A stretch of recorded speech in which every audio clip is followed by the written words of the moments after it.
আসসালামু আলাইকুম। মোবাইলে ঢুকতে পারতেছি না। আপডেট দেন, আপডেট দেন, আপডেট দেন। কি নিউজ আছে একটু আপডেট বলেন ভাই, বলেন ভাই। লজ্জা করে না?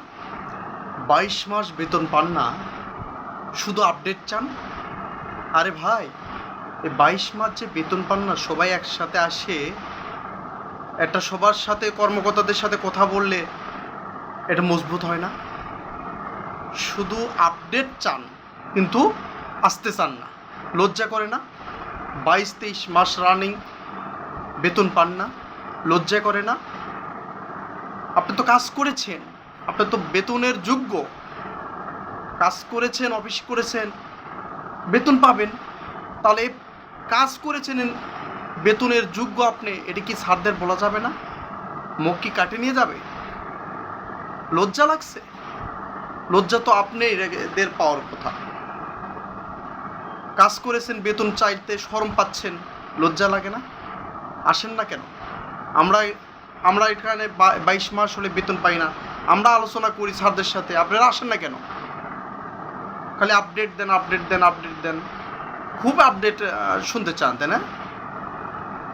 আমরা এখানে প্রত্যেক দিন না খেয়ে এখানে আন্দোলন করি, স্যারদের সাথে কথা বলি, সচিবালয়ে যে কথা বলি স্যারদের সাথে, করুণা করে কথা বলি, আর আপনারা শুধু আপডেট চান, আপডেট চান। লজ্জা লাগে না?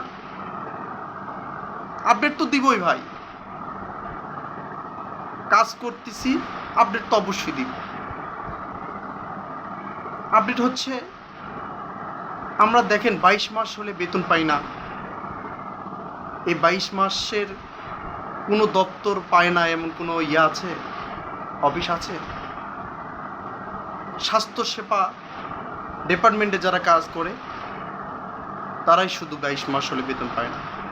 যারা চতুর্থ সেক্টরে যে একটা প্রকল্প ছিল, চতুর্থ সেক্টর কর্মসূচি,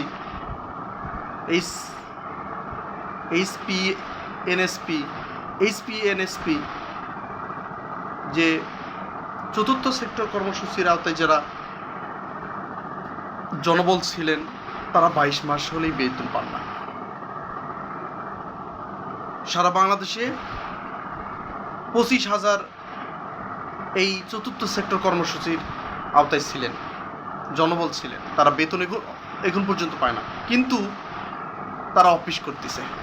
দুঃখের বিষয়, বেতন পান না, অফিস করতেছে, দুঃখের বিষয়। এখন বিষয়টা হচ্ছে পরিবার পরিকল্পনা অধিদপ্তরে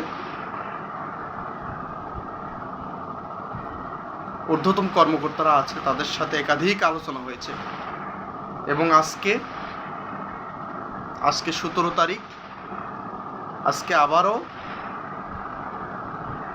যারা বেতন পায় না এবং আনুষঙ্গিক যে আরও বকেয়া আছে, তেলের বেতন, গাড়ি চলছে, তেল খরচ করছেন, পামালা তেল পায়, এগুলো সব কিছু আনুষঙ্গিক আরও কিছু আছে, এগুলো সব কিছু নিয়ে নতুন করে একটা চাহিদা মন্ত্রণালয়ে পাঠানো হয়েছে আজকে। এবং এখানে যারা জেলায় জেলায় যে বিএভিএস আছে, বিএভিএসে যারা কর্মরত আছেন, তাদেরও বেতন এখানে ধরা হয়েছে। তাদেরও যে 22 মাস তারা বেতন পায় না, তাদেরও বেতন এখানে ধরা হয়েছে। এবং পরিবার পরিকল্পনা অধিদপ্তরে যারা যারা 22 মাস এওপির আন্ডারে যারা ছিলেন, তাদের সবারই বেতন ধরা হয়েছে। তারা যদি কাজ করে থাকে অবশ্যই বেতন দিবে না কেন? কিন্তু এই কথা বলার লোকটাই নাই, আপনারা কেউ আসেন না। যদি আন্দোলনে ডাক দেওয়া হয়, শান্তিপূর্ণ আন্দোলন, এই আন্দোলনে ডাক দিলে দেখা যায় 200-100 লোক আসেন, আর বাকি লোক কোনো আসেন না।